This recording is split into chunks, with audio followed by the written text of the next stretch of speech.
சென்னையில் தனியார் அமைப்புகளால் பராமரிக்கப்பட்டு வரும் மயானங்கள் மக்களின் வரவேற்பை பெற்றுள்ளன. தனியார் அமைப்புகள் எது மாதிரியான பராமரிப்பு நடவடிக்கைகளை பின்பற்றுகின்றன? சென்னையில் மற்ற மயானங்களின் நிலை என்ன? இப்போது பார்க்கலாம்.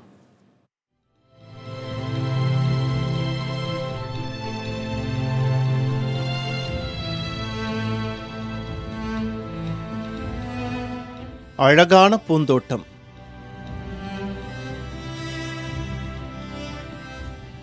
அமர்வதற்கு இருக்கைகள், ரம்மியமான சூழல்.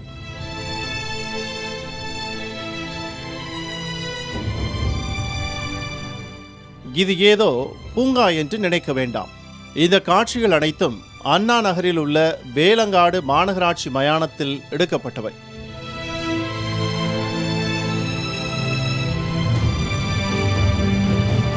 ICWO என்ற தனியார் அமைப்பால் முற்றிலும் பெண்களால் நிர்வகிக்கப்படும் மயானம் இது. ஒரு மயானம் மாதிரியே இல்லாமல் ஒரு பூங்கா மாதிரி இருக்கும். இந்த இடத்துல 150 பூ தொட்டிகளும் 60 மரங்களையும் நாங்கள் பராமரிச்சிட்ருக்கோம். இந்த க்ளீன் பண்ணுற வேலை எல்லாமே பார்த்திங்கன்னா பெண்கள் தான் பண்ணிகிட்ருக்காங்க. இதுக்கு முன்னாடி கழிப்பறை வசதி இருந்து கூட நிறைய ஆண்கள் கழிப்பறை யூஸ் பண்ணாமல் பொது இடத்துலையே நடைபாதை ஃபுல்லாகவே யூரின் பாஸ் பண்ணிட்டு இருந்தாங்க. ஒரே ஸ்மெல்லாக இருக்கும். அந்த ஒரு மனநிலையை மாற்றிட்டு அவங்களுக்கு கழிப்பறையை பயன்படுத்துகிற ஒரு பழக்கத்தை ஏற்படுத்தணும் அப்படின்றதுக்காக தயவு செய்து கழிப்பறையை பயன்படுத்துவீர், மாபெரும் பரிசு வெல்ல வாய்ப்பு அப்படின்னு சொல்லிட்டு ஒரு போர்டு நிறுவனம் சார்பாக நாங்கள் வச்சுருந்தோம். இதேபோன்று மயிலாப்பூர் நெசப்பாக்க மயானங்களை தனியார் அறக்கட்டளை பராமரித்து வருகிறது. அமைதிப்படுத்துகிற மாதிரி ஒரு சூழல், எங்கே சுற்றினாலும் பச்சை பசேல்னு பூந்தோட்டம் அமைச்சிருக்கோம். அமைதியான இடம், மர நிழல், உட்காந்து யாருக்கும் பக்கத்தில் இறைச்சல் இல்லாத ஒரு சூழ்நிலை. அவங்க துக்கத்தில் வரும்போது அவங்க இங்கேருந்து ரிட்டர்ன் போகும்போது அவங்களுக்கு டோட்டலாகவே மாறி போவாங்க. அந்த அளவுக்கு அமைதியான சூழல்.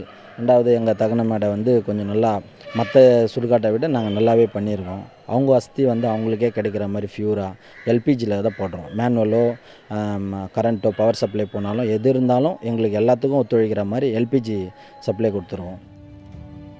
மயானத்தின் சுத்தமான சூழல், கழிவறை வசதிகள், பூக்களை மறுசுழற்சி செய்து உரமாக்குவது போன்றவை பொதுமக்களிடம் வரவேற்பை பெற்றுள்ளன. அதுக்கு முன்னே சுடுகாட்டெலாம் வரும்போது ரொம்ப இதுவாக இருக்கும், அசுத்தமாக இருக்கும். இப்போ நல்லா பார்க்குலாம் பண்ணி நல்லா பூச்செடிலாம் போட்டு நல்லா இருக்குது. டாய்லெட் வசதி எல்லாமே இருக்குது. அது போன்ற நல்லா எல்லா வசதியும் இங்கே இருக்குது. வண்டி பார்க்கிங் விடுறதுக்கு எல்லா வசதியும் இருக்குது சார். இதுமாரி ரொம்ப குப்பை ரொம்ப இதுவாக இருக்கும், செய்யறது கூட ரொம்ப எரிஞ்சலாக இருக்கும். இப்போ டயர்லாம் நல்லா கட்டி வச்சு நல்லா பக்காவாக இருக்குது. பாடி எடுத்து வச்சு நல்லா கிளீனாக சடங்கு பண்ணுறதுக்கு பார்க்கு போல் இருக்குது. இடம் நல்லா பக்காவாக. சென்னையுள்ள 38 மாநகராட்சி மயானங்களில் 7 மயானங்கள் தனியார் வசம் பராமரிப்புக்காக ஒப்படைக்கப்பட்டுள்ளன. மீதமுள்ள 31 மாநகராட்சி மயானங்களும் பராமரிப்பு இல்லாமல் சுகாதாரமற்ற முறையிலும் முட்புதர்கள் மண்டியும் காணப்படுகின்றன. விரிவாக்கம் செய்யப்பட்ட பகுதிகளில் உள்ள 50 மயானங்களையும் சென்னை மாநகராட்சி தனது கட்டுப்பாட்டில் கொண்டு வந்து தூய்மையாக வைத்திருக்க வேண்டும் என்பதே அனைவரின் எதிர்பார்ப்பாக உள்ளது. தனியார் அமைப்புகளால் பராமரிக்கப்பட்டு வரும் மயானங்களைப் போலவே அனைத்து மயானங்களையுமே சென்னை மாநகராட்சி சுகாதாரத்தோடும் தூய்மையாகவும் பராமரித்து வந்தால் இறுதிச் சடங்கை மேற்கொள்ள வருபவர்களுக்கு நிம்மதி அளிக்கும் என்பதில் சந்தேகமில்லை. புதிய தலைமுறைக்காக ஒளிப்பதிவாளர்கள் குழுவுடன் மணிகண்டன்.